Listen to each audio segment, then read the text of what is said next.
João 17, versículo 17 e também o 19.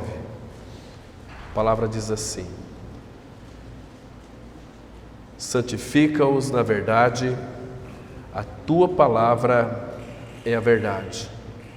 E o verso 19: e a favor deles eu me santifico a mim mesmo, para que eles também sejam santificados na verdade. Vamos ter uma palavra de oração. Pai, muito obrigado, Senhor, por esse tempo onde nós podemos, em liberdade, abrir a Tua palavra.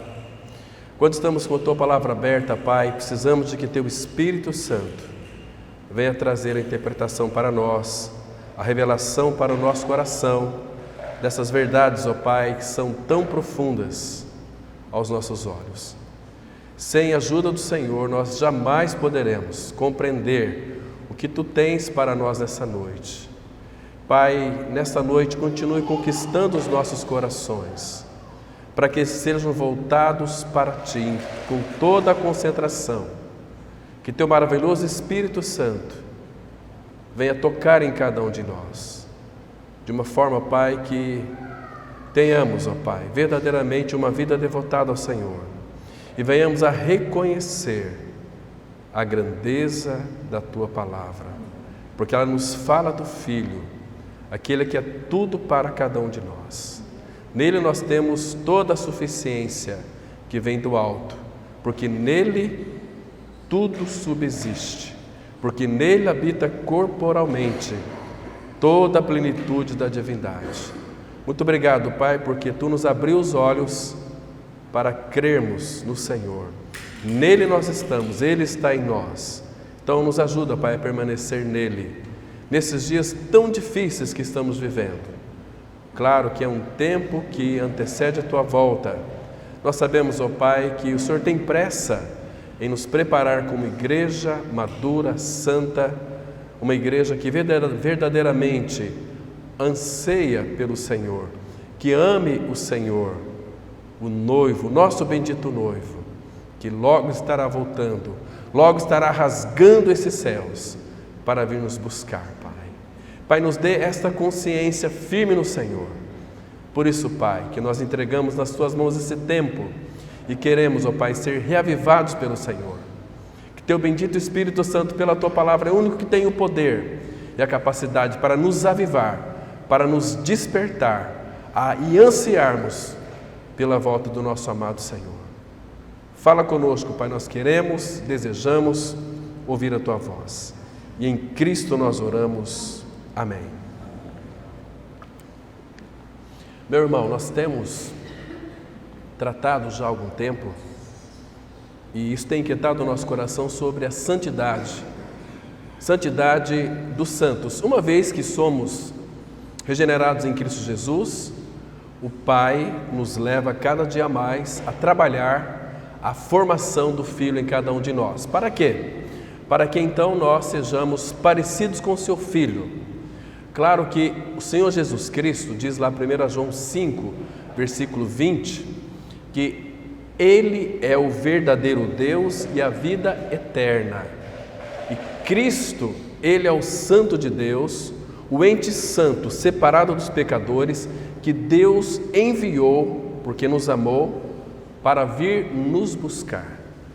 Não apenas nos buscar no sentido de procurar nos achar.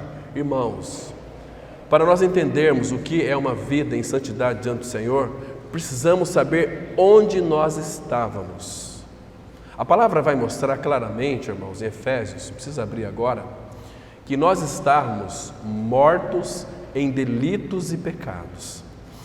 No Salmo 40, a palavra vai dizer que nós estávamos num tremedal de lama e lodo do pecado. Então, queridos, Ele se identificou conosco, Ele tomou uma forma humana. Que humilhação para aquele que é o Criador de todas as coisas, se tornar como um de nós. Ele é tão grande, irmãos, tão grande que nem este universo pode contê-lo. Para ele olhar o que se passa no céu, ele tem que se inclinar, diz o Salmo 113. e também o que se passa sobre a terra. Agora, irmãos, que tamanho que é o nosso Deus e Pai? Ele é muito grande. Agora, Ele quis se fazer carne, se identificar com cada um de nós, se identificar a nossa semelhança. Ele assumiu a carne e o sangue, para que pudesse então se identificar conosco, para nos tirar deste império de trevas, para nos transportar para o reino do Filho do seu amor. Este reino, Ele compartilhou com cada um de nós, colocando o seu reino dentro de cada um de nós, irmãos.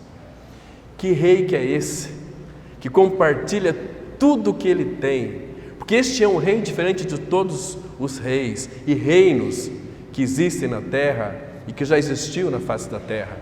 Porque nenhum rei terreno vai compartilhar as suas benesses com o seu povo. Vocês sabem que em cada país tem uma forma de governo. Aqui, quem preside o nosso país não compartilha aquilo que deveria ser compartilhado com o seu povo. Parece que somos estranhos, mas o nosso rei não. O nosso rei, irmãos, ele ofereceu para nós o seu reino. A palavra fala em Lucas capítulo 12, 32, que foi do agrado do Pai. A palavra agrado ali significa foi o bom prazer do coração do Pai em dar-vos o seu reino. E este reino, ele veio para dentro de nós, porque onde está Cristo está o seu reino. A palavra mostra claramente que o reino de Deus não vem com visível aparência. Nem dirão, ele ali está lá, ou está lá, não. O reino de Deus está dentro de vós. Foi colocado dentro de vós quando nós cremos no Senhor. Então, este ambiente do rei, do reino, é porque existe um rei. Onde está Cristo está o seu reino. Então, irmãos, olha que coisa mais linda. Ele compartilhou tudo conosco. É um rei que tem o domínio e poder sobre todas as coisas. Por exemplo, vocês se lembram quando o Senhor Jesus disse para aqueles discípulos: vai lá, busquem, vocês vão encontrar um jumentinho amarrado. Descreveu toda a situação. Como que seria as características daquele jumentinho? Que filho de uma jumenta, não foi montado por ninguém. Então, quando vocês forem pegar aquele jumentinho, se alguém lhe perguntar: para que você está tirando esse jumentinho? Para quem que é? Lembra, depois que eles foram lá buscar o jumentinho, aí apareceu o dono e disse o seguinte: olha, por que estão tirando esse jumentinho daí? Lembra que os discípulos responderam: o Senhor precisa dele. O dono dele, que criou ele, precisa dele. Então, trouxeram o jumentinho. Queridos, agora o Senhor Jesus Cristo está orando ao Pai. Ele orou por nós. Ele orou para que a santificação fosse feita em nós. Santifica-os na verdade. A tua palavra é verdade. Então, a verdade é quem vai nos santificar. Cuidado com a santificação feita na base do seu esforço, na base do seu muque, como muitos crentes pensam que é a santificação. A grande maioria de evangélicos e crentes pensam que a santificação é você, uma vez que aparentemente creu no Senhor, você fazia aquelas coisas, agora você não pode fazer mais. Quem disse que não pode? Você vai encontrar na Bíblia assim: todas as coisas me são lícitas, mas nem todas convêm. Todas as coisas me são lícitas, mas eu não me deixarei envolver por nenhuma delas. 1 Coríntios 10, 23. Muito claro lá. Agora, se o Senhor Jesus orou ao Pai para que fôssemos santificados na verdade, e a verdade aqui, irmãos, claro que quando Ele mesmo disse: conhecereis a verdade vos libertará, está falando dele mesmo, porque Ele é o caminho, Ele é a verdade, Ele é a vida, santifica-os na verdade. De que maneira então que nós somos santificados? A palavra fala em 1 Tessalonicenses 5,23, está escrito assim: e o mesmo Deus da paz vos santifique em tudo. Mesmo Deus da paz vos santifique. O irmão leu aqui um texto de Efésios, falou paz pelo menos. Você contou quantas vezes apareceu a palavra paz ali? Muitas vezes, pelo menos umas 6 vezes, 5 vezes. O mesmo Deus da paz vos santifique, o vosso espírito, alma e corpo sejam conservados íntegros e irrepreensíveis na vinda do Senhor. Então, irmãos, a santificação, quem vai operar em nós é o Pai, colocando o seu Filho em nós. Agora, a transformação de Deus na nossa vida, no sentido de santificação, ela acontecerá no momento, irmãos, quando nós cremos no Senhor e temos uma experiência genuína de regeneração. Porque Deus não vai colocar a sua mão em estrumes para santificar. Primeiro, vocês sabem que Jesus é o Cordeiro de Deus que tira o pecado do mundo. Ele tirou na cruz, quando ele foi crucificado. Ali na cruz, ele matou a nossa morte, com a sua morte. Tirou o vírus do pecado, o vírus da morte, que foi colocado lá no Jardim do Éden, por Satanás, através de Adão e Eva, e passou por toda uma geração e chegou até nós. Todos pecaram. E o salário do pecado, vocês sabem que é a morte. Então Deus, por ser tão justo, não pode salvar eu e você se primeiro não cumprir a sua justiça em nossas vidas. Porque a justiça de Deus se revela no Evangelho, de fé em fé. Então, a justiça de Deus se revela no Evangelho. Ela é mostrada a salvação dele plenamente no Evangelho, de fé em fé. Então, eu tenho que crer na aplicação da obra de Cristo que o Espírito Santo fará em minha vida. Porque quem nos faz nascer de novo é o Espírito Santo. Quem não nascer da água do Espírito não pode entrar no reino de Deus. João 3, versículo 5. Então, ele vai pegar toda a obra de Cristo e vai aplicar em nós. Morte, sepultamento e ressurreição. A palavra morte, sepultamento e ressurreição constitui o Evangelho na sua integralidade, na sua suficiência plena, capaz de libertar o homem do seu pecado. Queridos, então essa palavra Evangelho, ela está inserida em toda a palavra de Deus, porque foi Jesus quem disse em Lucas capítulo 24, quando Jesus abriu o entendimento dos discípulos, depois de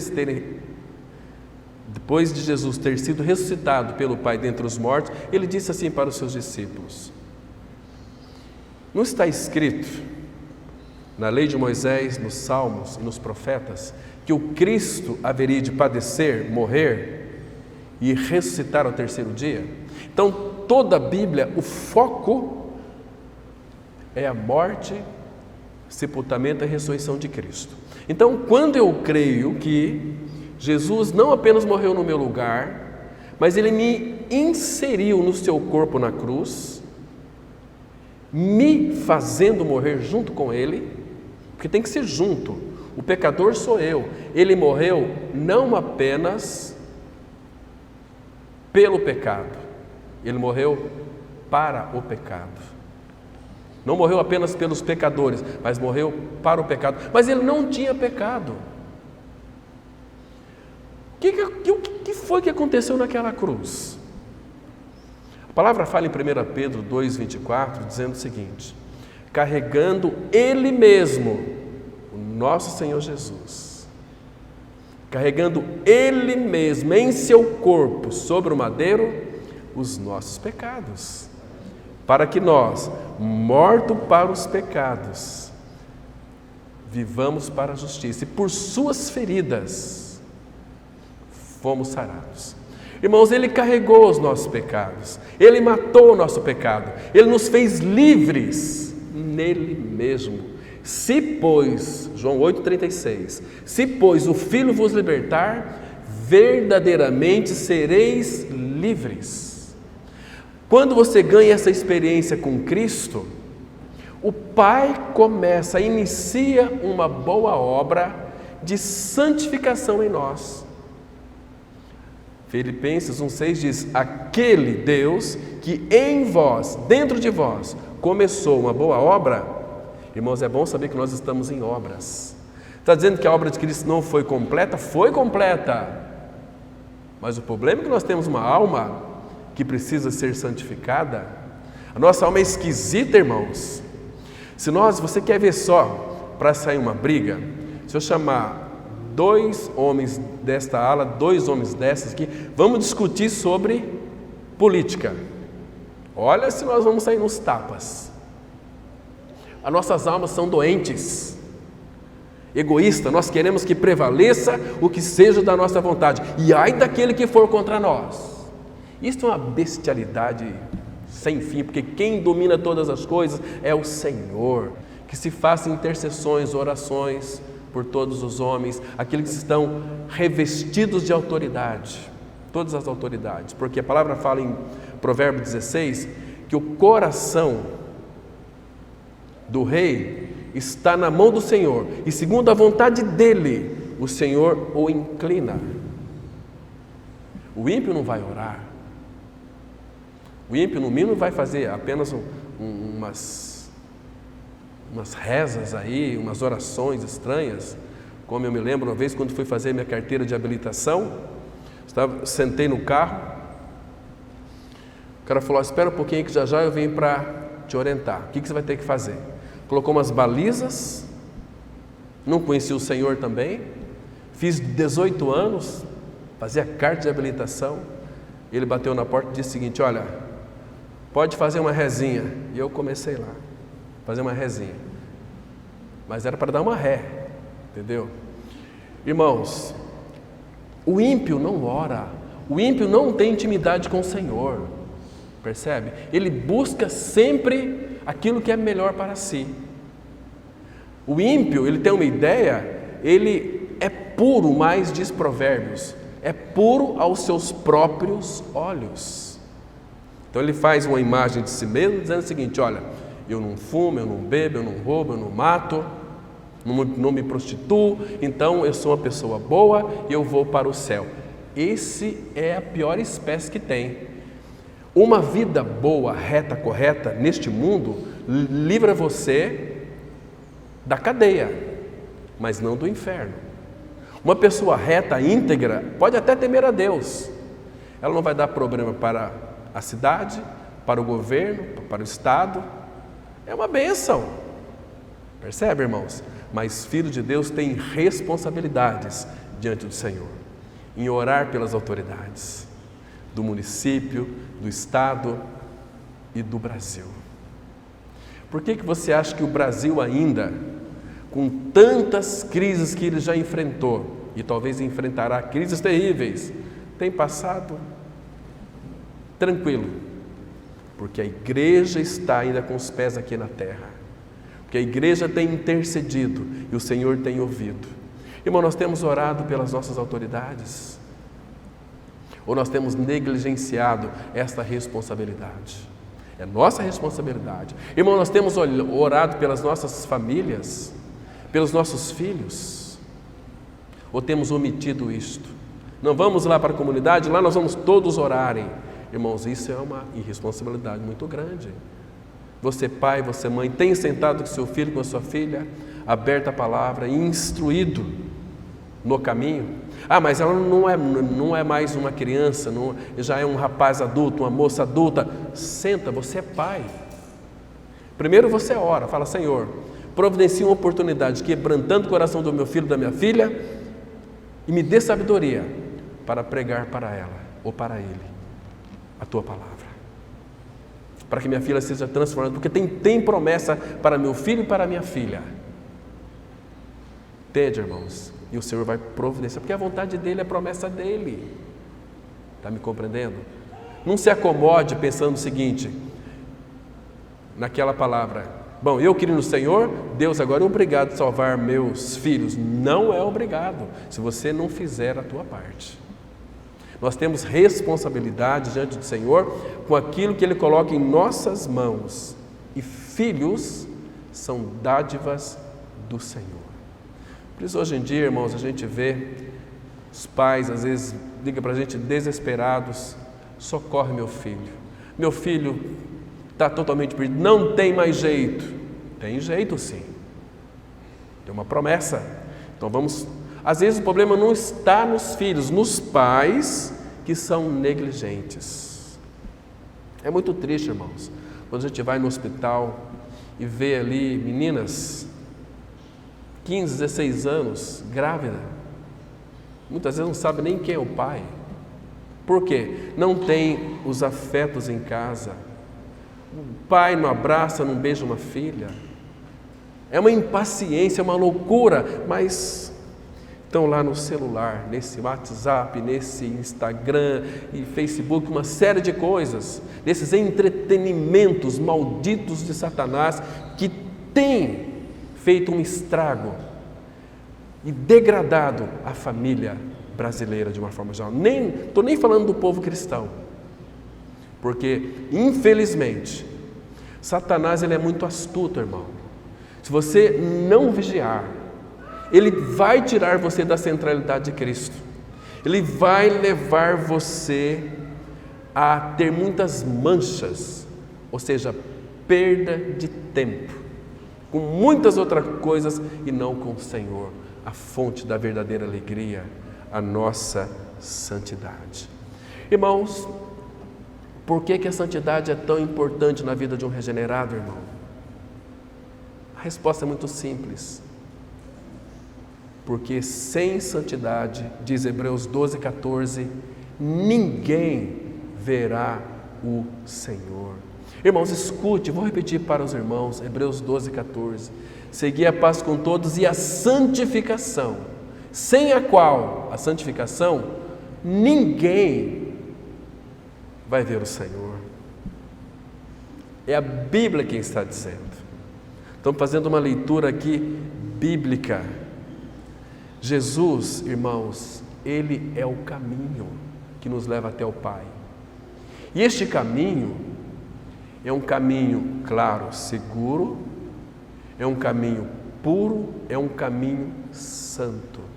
Se não formos caminhando por esse caminho, nós não vamos entrar na glória, santidade. Deixa eu citar para vocês um texto aqui, eu não vou citá-lo, quero que os irmãos acompanhem comigo. Isaías capítulo 35, versículo 8, para que os irmãos possam perceber a gravidade deste assunto. Isaías 35, verso 8.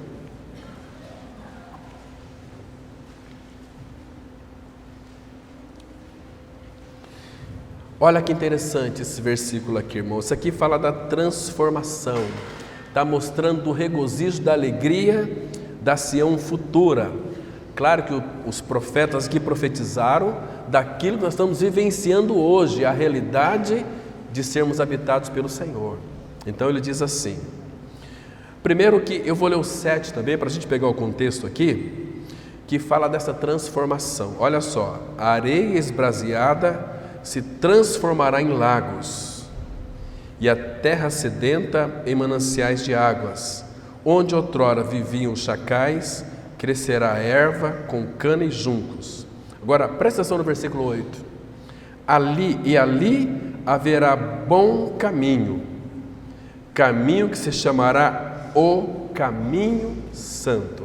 Jesus é o caminho, a verdade e a vida. Mas lá em João 4,6 nós não temos, fala que Ele é o caminho. E vocês sabem que o caminho que Cristo trilha é um caminho santo, é a porta estreita. Ninguém vai ao Pai senão por Ele. Então, este caminho é um caminho santo. E esse caminho, haverá um bom caminho, o caminho se chamará o caminho santo. O imundo não passará por ele, pois será somente para o seu povo, aquele que Ele escolheu. João 15,16, Jesus diz assim: não foram vocês que me escolheram, não foram vocês que me aceitaram, e eu escolhi vocês. Meu Pai aceitou vocês em mim. Fomos aceitos em Cristo Jesus. Então, caminho santo, o imundo não passará por ele, pois será somente para o seu povo. Quem quer que por ele caminhe não errará, nem mesmo o louco. Nem mesmo o louco, se estiver nesse caminho santo, não vai errar, porque está em Cristo. Cristo morreu uma única vez pelos pecados. 1 Pedro 3, verso 18. O justo pelos injustos, para nos conduzir a Deus, porque Ele é o caminho, Ele é um caminho santo. E se nós estamos em Cristo, irmãos, nós temos a característica do nosso Pai. Nosso Pai é santo. Nós também somos santos em Cristo. O que é um ser santo? É um homem ou mulher puro aos olhos do Pai. O pecado com que nós nascemos foi removido, foi tirado de nós. O sangue de Cristo, precioso sangue, 1 Pedro 1,18, nos purificou dos nossos pecados, nos tornando santos e amados do Pai. Então, aquilo que Cristo é e fez, o Pai aceitou. E agora, irmãos, Ele nos fez de nós santos. Tem um irmão do passado, ele disse uma frase muito interessante. Olha que frase linda essa aqui. A cruz nos condena a sermos santos, porque não tem outra forma. Porque a cruz nos tira de cena, tira toda a nossa arrogância, a nossa altivez, nosso nariz empinado. A cruz crucifica eu e você. E quando nós cremos nesse fato, Jesus faz um convite para nós, dizendo o seguinte: quem quiser, Lucas 9, 23, quem quiser vir após mim, a si mesmo se negue. Ou seja, pare de fazer, negue tudo. Eu quero tirar as tuas forças. A si mesmo se negue. Dia a dia, tome a sua cruz e siga-me. Que coisa linda, irmãos. Por que Ele nos manda negar a nós mesmos? Porque, irmãos, o dia que a gente descobrir que é não mais eu, mas é Cristo, Deus pode fazer em nós. Nós não sabemos fazer as coisas, muitas vezes nós não sabemos nem discernir a mão direita da mão esquerda. Tão ignorante que nós somos. Como precisamos do Espírito Santo, Ele está em nós, Ele é um professor maravilhoso, Ele quer nos levar a uma vida de santidade, Ele nos introduz nesse caminho santo, que é Cristo, é um caminho que não tem erro. Dissemos hoje pela manhã, 1 Timóteo 1, versículo 15, quando o apóstolo Paulo, ele disse que ele era o chefe dos pecadores. E depois no 16 ele disse: olha, mas eu sou o modelo para todos aqueles que vierem crer nele por intermédio. Paulo era um modelo ali. Não podemos tomar o Senhor Jesus como nosso modelo. Apóstolo Paulo é o nosso modelo. Está tão claro na palavra, porque senão nós vamos fazer as coisas no esforço. Vamos agir como Jesus agia, pensar como Ele pensava. Isso não tem como, irmãos, a não ser que Ele esteja em nós e seja formado em nós. Então a vida de Cristo vai ser expressa através de nós, através dos nossos pensamentos, na maneira de olhar, de contemplar as situações, as coisas. Não seremos tão cobiçosos, olhos grandes, invejosos, arrogantes. Nós vamos nos acomodar com as coisas que o Senhor já tem colocado em nossas mãos, porque nós somos as pessoas mais ricas deste universo. Ele está nos fazendo cada vez mais santos, parecidos com o Senhor, separando-nos para Ele mesmo. Por isso que a palavra fala lá em Hebreus 13:5, seja a vossa vida sem avareza, contentai-vos com as coisas que tendes, porque Ele tem dito. E o que Ele tem dito? Nunca te deixarei, jamais te abandonarei. Isso é lindo demais, irmãos. Ele disse que estaria conosco todos os dias, até a consumação dos séculos. Então, queridos, graças ao Senhor Jesus, porque um dia, naquela cruz, Ele crucificou a nossa natureza maldita, que não tinha mais solução. Se não tem mais solução, esses dias recebi uma ligação dizendo o seguinte: pastor, por favor, ora aí pela pessoa aqui, já está desenganado pelo médico. O médico não sabe mais o que fazer, ou seja, a medicina só pode ir até aqui. Não tem mais jeito. Está todo tomado de uma doença terrível, câncer. O que fazer? Morrer. Jeremias vai dizer o seguinte, que não há cura para nós. A nossa chaga é incurável. Quer ser feliz? Morra. Creia que você já morreu com Cristo, mas não fica na morte. Ao terceiro dia, Ele nos deu a vida pela ressurreição, porque nós somos ressuscitados juntamente com Cristo e assentados nos lugares celestiais em Cristo. Somos a família bendita do Senhor. Uma família, irmão, eterna, porque o nosso Pai é eterno. Nós não iremos morrer mais. Essa morte física é um trampolim para a eternidade, para os portais da glória. E o nosso tempo está chegando. Louvado seja o Senhor. Você não anseia pelo dia da tua partida, irmão? Quando Jesus estava ali no Monte da Transfiguração, Moisés e Elias prefigurando ali os profetas, representando, e Moisés toda a lei. E eles estavam falando de um assunto muito interessante. Era sobre a partida de Jesus. Que assunto que eles tinham para tratar ali? O Senhor Jesus Cristo. Ele morreu sim, Jesus morreu.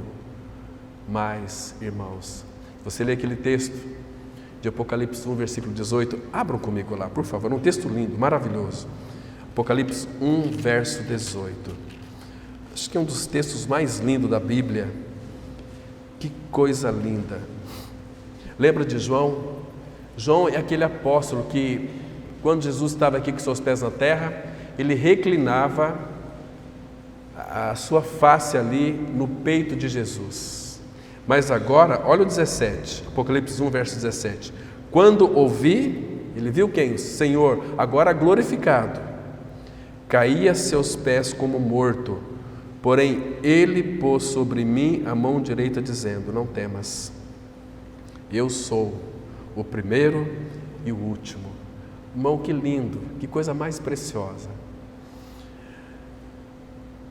Não temas. Jesus Cristo é tão gentil, humilde, manso e humilde de coração. Agora no 18 ele diz o seguinte: e aquele que vive, estive morto, mas eis que estou vivo pelos séculos dos séculos e tenho as chaves da morte e do inferno.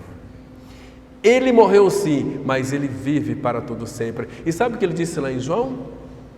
Porque eu vivo, vocês estão em mim, vocês também vivereis. Vivereis de que maneira?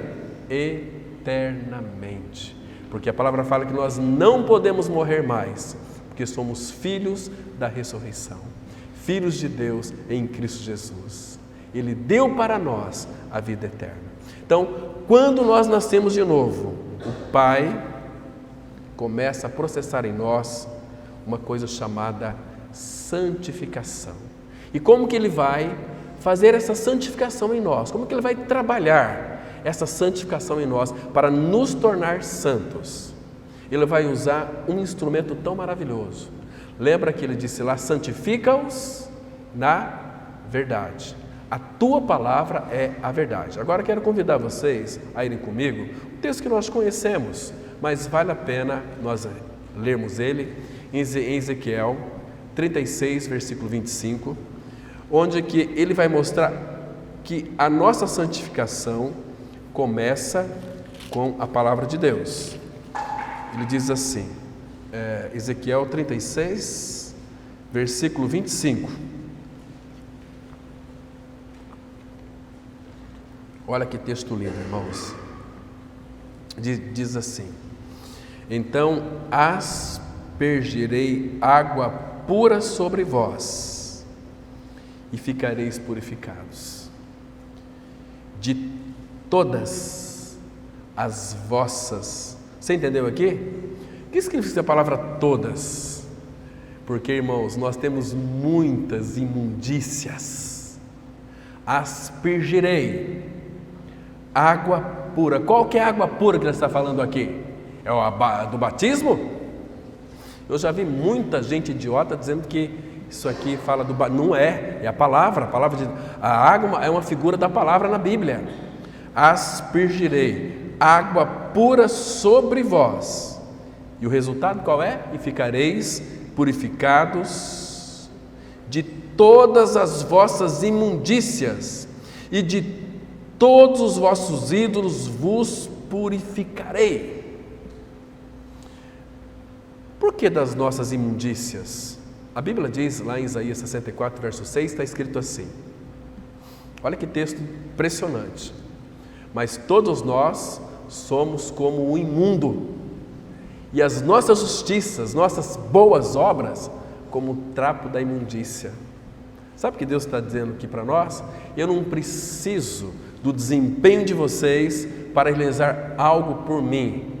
Primeiro, eu faço vocês nascer de novo, e aí as obras que vocês vão realizar, Efésios 2,10 está escrito assim: somos feitura sua, criados em Cristo Jesus para as boas obras. Nós não somos salvos pelas obras, fomos salvos para as boas obras. Agora, não para aqui o versículo, as quais Deus preparou de antemão para que andássemos nelas. Então não fique preocupado em fazer boas obras. As boas obras que você vai ter que fazer, e eu também, Deus já preparou. Agora, peça ao Senhor discernimento espiritual. Se você fizer coisas que Deus não mandou e não está envolvido, você vai ter canseira, você vai desanimar, vai ficar cansado, você não vai encontrar o descanso nele diário. Quando Moisés, lá em Êxodo capítulo 33, verso 14, o Senhor então pediu para que Moisés levasse o povo do Egito até Canaã. Então Moisés disse para o Senhor: Senhor, tu dizes para mim levar o teu povo, mas não me diz quem vai comigo. Senhor, se a tua presença não for comigo, não me faça subir. Então Deus respondeu para Moisés: Moisés, a minha presença irá contigo e eu te darei descanso. Irmãos, o nosso descanso é todos os dias. Porque quem tem Cristo, a presença dele em nós, e aquele eu sou que sou do Antigo Testamento. Ele habita em nós. Então, ele foi o descanso para Moisés. Ele é o descanso para o povo de Deus. É o descanso para a igreja. Vinde a mim, todos que estáis cansados, sobrecarregados, eu vos aliviarei. Tomai sobre vós o meu jugo e aprendei de mim, porque sou manso e humilde de coração, e achareis descanso para as vossas almas. Irmãos, hoje em dia é tão difícil você encontrar um cristão que vive numa vida de descanso. Está tribulado com o dia a dia, mas ele tem descanso, tem moringa fresca, tem serenidade, porque o pastor dele, que morreu por ele, e lhe incluiu na sua morte e ressurreição, é o que leva a alma dele a um verdadeiro refrigério. Porque a presença de Deus, Atos 3:20, que vem um tempo de refrigério pela presença do Senhor. Então, sem a presença do Senhor, não temos refrigério, temos agitação, inquietação, loucura, cometemos tantos absurdos porque nós não conseguimos descansar. Queridos, a minha e a sua, a nossa natureza, na pessoa do Senhor Jesus Cristo, ela foi para o céu eterno de luz e de glória. Quando o Pai então prometeu que onde o Senhor Jesus Cristo estivesse, ali nós estaríamos também. Vamos ler um texto tão gostoso, irmãos, lá em João capítulo 14, verso 3, versículo maravilhoso. Aqui é uma coisa boa, sabe? A gente tem que nos alegrar com esse versículo porque ele é tão precioso. Que coisa impressionante. Então ele está dizendo aqui para os discípulos, ele já está aqui à sombra da cruz. Ele começa dizendo que não se turbe o vosso coração, João 14:1, credes em Deus, credes também em mim, na casa de meu pai há muitas moradas, se assim não for, eu vou-lhe teria dito, pois vou preparar-vos lugar. Agora, olha o versículo 3, e quando eu for e vos preparar lugar, voltarei e vos receberei para mim mesmo, para que onde eu estou, estejais vós também. Irmãos, que alegria isso, irmão. Como não vamos nos alegrar diante dessa promessa que saiu dos próprios lábios do Senhor Jesus Cristo e que João, aos 90 anos, pôde escrever. E quando eu for e vos preparar lugar, irmãos, faz mais de 2000 anos que ele foi ascenso à destra do Pai. Ele está tão ansioso para vir nos buscar. Então é hora, irmãos, de nós nos comprometermos com o Senhor, com a sua palavra, porque ele disse assim: e quando eu for e vos preparar lugar, voltarei e vos receberei.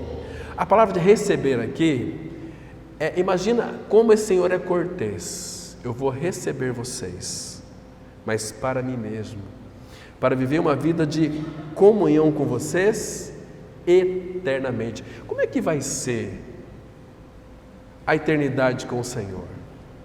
Você tem alguma ideia? Já passou pela tua mente como é que vai ser? Primeiro que nós temos alguns relances de como será lá na glória. Primeiro que é um reino de amor.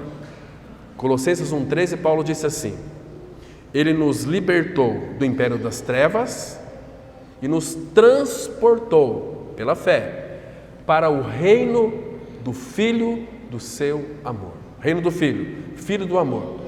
Em Romanos 14, verso 17, a palavra vai dizer o seguinte: o reino de Deus não é nem comida nem bebida, mas justiça, paz e alegria no Espírito Santo. Então, vai haver lá paz sem fim e alegria sem fim. Mas não vai ser uma alegria assim, por exemplo, de repente, se você, de manhã cedo, você comeu aí um delicioso churrasco meio gorduroso, à tarde você está com uma desinteria, você já vai, estragou meu dia. Não é que estragou o teu dia, o problema é você.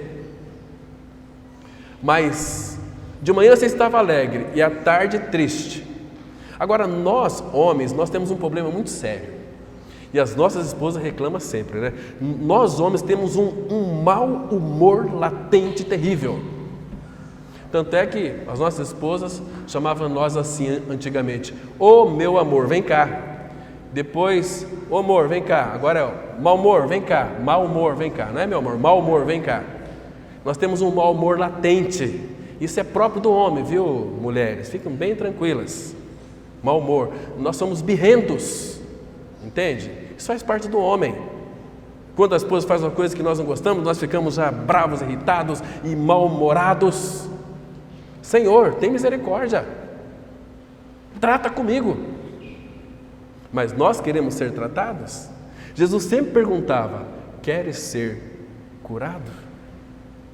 Percebe? Nós somos muito chatos. Falando dos homens. E tem muitas mulheres que gostam de falar seus defeitos para seus maridos. Não falem, porque nós somos feitos por Deus para amar as nossas esposas. Quando a esposa fala que tem um defeito, você tem um defeito. Agora, e o homem sempre vai olhar para aquele defeito que você revelou para ele. Então não fala, você mulher, não conte os seus defeitos para o seu esposo, porque ele sempre vai olhar para aquele defeito e aquele defeito você vai julgar. Por que você está olhando para mim assim, etc? E você não falou para mim que está aí com os pneuzinhos, tal, etc? O homem ama tanto que não vê. Tem um filme muito interessante, um filme instrutivo que vale a pena vocês assistirem, que diz assim: o amor é cego, mostrando o homem ali, percebe? Assiste esse filme, mas quando de fato é falado para ele, aí ele, então, mas o amor é cego. Claro que o amor de Deus não é cego, o nosso amor também nós sabemos que não é cego, mas Deus nos fez assim. Percebe?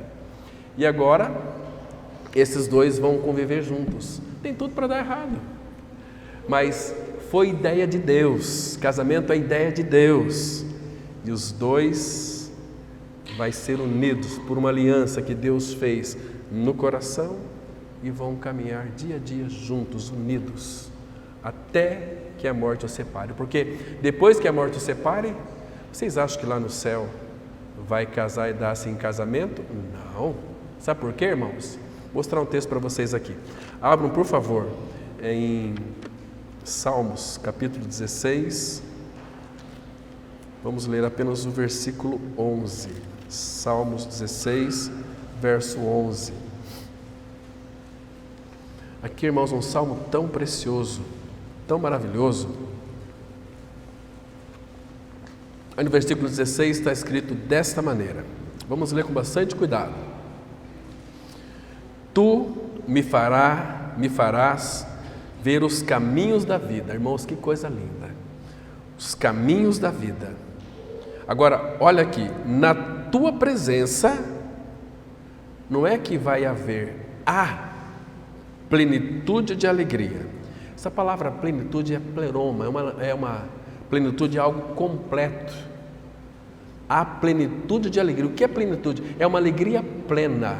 É uma alegria que ninguém pode tirar demais. Jesus disse assim lá em João capítulo 16. Porque eu tenho dito estas coisas, que ele falou da sua morte, que ia morrer na cruz. Ele disse, porque eu disse essas coisas, os corações de vocês entristeceram. Mas outra vez vos verei, e o vosso coração se alegrará, e a vossa alegria ninguém poderá tirar. Então, na tua presença há uma alegria plena, uma alegria perfeita, uma alegria que ninguém pode nos roubar. Mas não para aqui, irmãos. Na tua destra, delícias perpetuamente. Irmãos, o mundo tem buscado, infelizmente, a felicidade. Mas é em coisas. As coisas são transitórias e passageiras. Não é assim? Mas em Cristo não. Alegria plena e delícias perpetuamente. Não sei se você tem experimentado essa alegria do Senhor, que de fato é a nossa força. Irmãos, nós precisamos conhecer o Senhor, aquilo que Ele deseja fazer em nós. Lá no Antigo Testamento, vocês se recordam que o sangue de bodes de touros e a cinza de uma novilha, que eram aspergidos sobre o povo, sobre aquele povo que era um povo contaminados, os santificavam. Sangue de bode de touro e a cinza da novilha aspergidos, jogavam sobre o povo, que era um povo contaminado pelo pecado, os purificava, os santificava. Agora, irmãos, vamos ver o outro lado. Abra comigo lá em Hebreus, capítulo 9. Veja que coisa mais preciosa. Por isso, irmãos, que não compensa ser um evangélico ou um crente. Tem que ser um crente em Cristo, um filho de Deus, um santo em Cristo Jesus. Hebreus 9, verso 13 e o 14. Olha só. Hebreus 9, 13 e 14.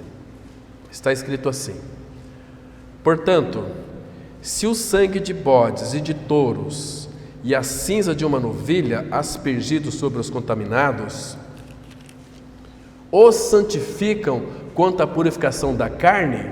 Olha só, irmãos, ali era tudo figura, as figuras também, que literalmente ali o sangue de bodes e de touros e a cinza de uma novilha que havia queimado no holocausto, aspergidos sobre os contaminados, os purificavam, os santificavam. Olha o 14, irmão.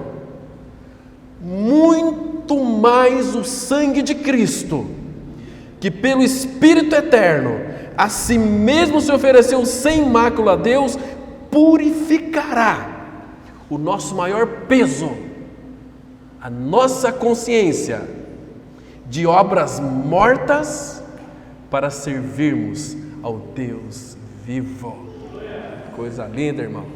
Esse é o nosso Senhor, irmãos. Imagina, o sangue de Cristo nos purifica, nos santifica é algo maravilhoso. William Gurnall tem uma frase muito interessante que ele declarou o seguinte, ele disse assim, olha, nunca afirmes que tens sangue real nas veias, que nasceste de Deus, a menos que possas provar a tua descendência, ousando viver de maneira santa. Deixa eu repetir. William Gurnall que disse isto. Nunca afirmes que tens sangue real nas veias, que nasceste de Deus, a menos que possas provar a tua descendência, ousando viver de maneira santa. Irmãos, e viver em santidade é viver tendo uma consciência da presença de Deus em nós todos os dias. Não é? Aqui, irmãos, ser santo aqui é muito bom, é gostoso. Aqui tem muito fingimento. Nós podemos fingir uma santidade. Mas, irmãos, culto da vida é do portão para fora. Viver uma vida santa é do portão para fora do templo. E ali no seu trabalho, quando você está sozinho no teu celular, é quando você está ali no seu trabalho. Será que aquelas pessoas conseguem ver uma vida santa em você? Irmãos, nós somos provados todos os dias. Tantas vantagens vêm às nossas mãos assim, né? Para levarmos vantagem. Aí começa as falcatruas. Aí começa a consciência pesada. Aí você abre as portas para que Satanás coloque uma cunha. Irmãos, não precisa bater no peito e falar que você é um santo. Deixa Cristo viver a sua vida santa em você. Ele que é santo nos faz ser santos. Isso aqui é um exemplo muito clássico na palavra de Deus. Abram comigo, por favor, lá em 2 Reis, capítulo 4. Segundo livro de Reis, capítulo 4. Olha que interessante aqui, irmãos. Isso aqui nos chama muito a nossa atenção. É o testemunho de uma vida santa. E nós vamos encerrar por aqui. 2 Reis, capítulo 4, versículo 8 e 9. Nós vamos encerrar esse tempo de reflexão da palavra por hoje. Diz assim, 2 Reis 4, versículo 8 e 9. Certo dia, passou Eliseu por Sunem, onde se achava uma mulher rica, a qual o constrangeu comer pão. Daí, todas as vezes que passava por lá, entrava para comer. Ela disse a seu marido, agora irmãos, veja o que ela disse para o seu marido. Vejo que este que passa sempre por nós é santo homem de Deus. Ele precisou de dizer que era um homem santo? Não. Ele passou, ela viu, contemplou. Aquele homem é um homem diferente. Ele expressa uma vida de santidade. Que coisa linda, irmãos. O Senhor deseja ver isto na sua igreja, no seu povo. Um povo santo, um povo voltado para Ele. Lembra-se de Hebreus 12, 14. Segui a paz com todos e a santificação, sem a qual ninguém verá o Senhor. E que Ele nos ajude, irmãos, cada dia mais, a sermos homens e mulheres santos em Cristo Jesus. Amém.